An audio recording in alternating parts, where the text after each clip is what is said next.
Dear students, in one video I have already discussed about the poet and about the title of the poem La Belle Dam Sans Merci, which is needed for alternative English second year.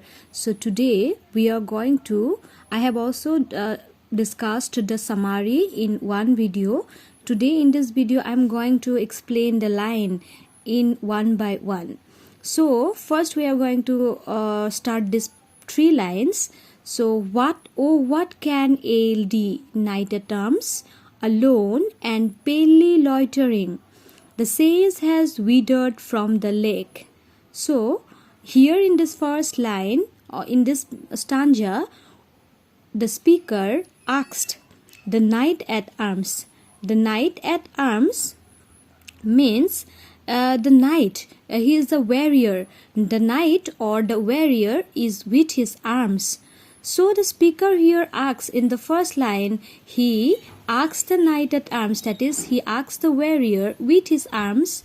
He asks the warrior that what can ail thee? What can ail thee means, ail means he look very ill, and thee means you. What makes you look so ill?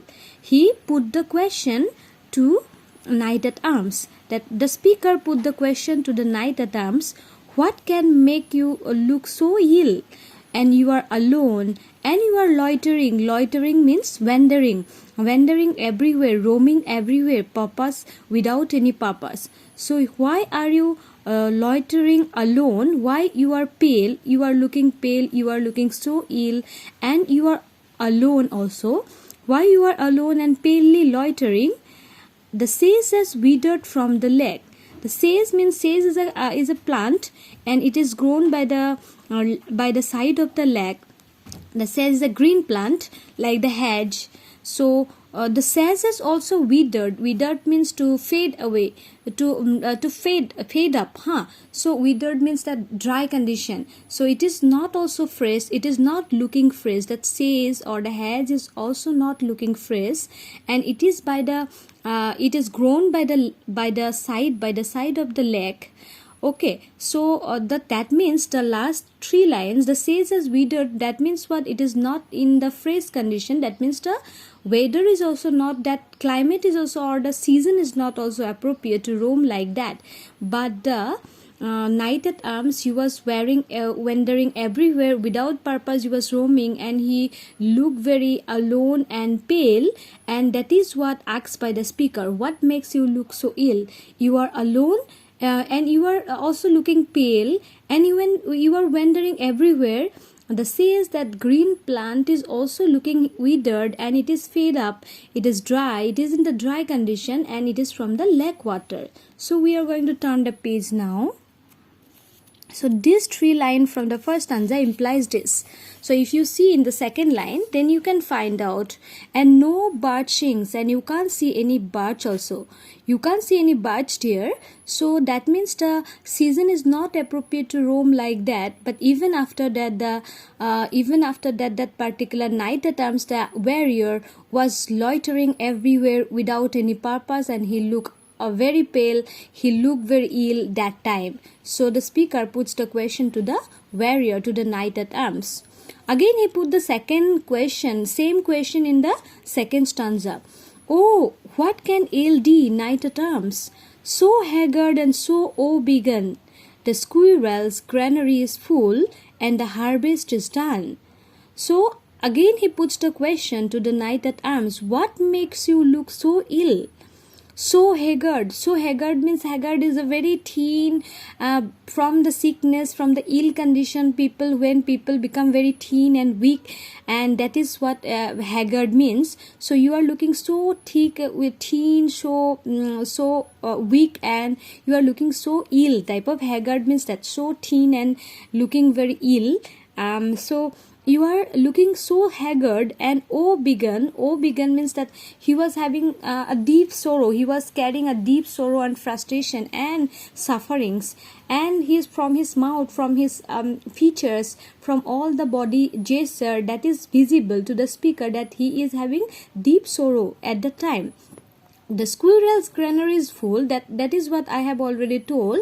That means he was implying that the season is not appropriate. The squirrel's granary is full means the autumn is already over. Autumn is all, the harvest is already done. That is also happened with us. The harvest is done, the squirrel's granary is full. That is what mean by that the season is over, the autumn season is over. This is not the season to autumn season is over and winter is about to come. So he says that it is not the proper season to roam like that, even after you are roaming everywhere. That is what mean by this line. And so haggard and so woebegone means the person, knight at arms, he was having the deep sorrow, he was carrying the frustration and sufferings that is visible through his body gesture, and that's why the speaker put the question to the warrior, to the knight at arms. Now we are going to start the third stanza. I see a lily on thy brow, with anguish moist and fever dew, and on thy cheeks a fading rose, fast withered too. So he said, the speaker said, I see a lily on thy brow. On thy brow means on the brow, thy means your, on your brow eyebrows, on your eyebrows I see a lily. It is not possible to see a lily on someone's eyebrow, but it is the lily means that kind of is a kind of form. It is a form, The kind of form is compared with the lily, with the flower. So with anguish moist and fever dew. So the moisture of the flower, that lily, is not the moisture, natural moisture or positive moisture, but it is the moisture with anguish. Anguish means that frustration, that sufferings. All moisture of the lily that is formed on thy brow is means completely frustration, completely anguish, and fever dew. And dew is there, but dew is not the fresh dew, or it doesn't, dew is not the positive dew, but the dew is there, that dew is fever dew.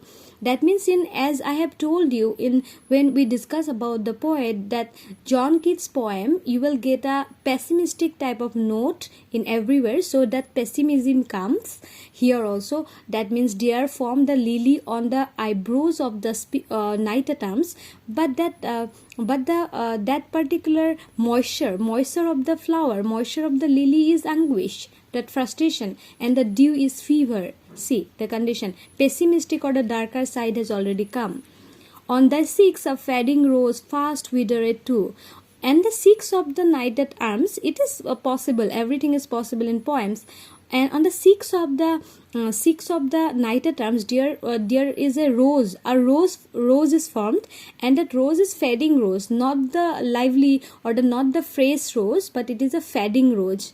And fast withered too, like the says, it is also going to be withered very fast, in a very fast way, in a very quickly, rapidly. That rose is going to be fed up.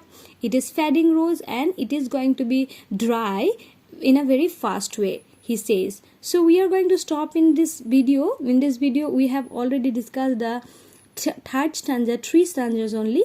From the I met a lady in the meadows, we will discuss in the next video. Thank you.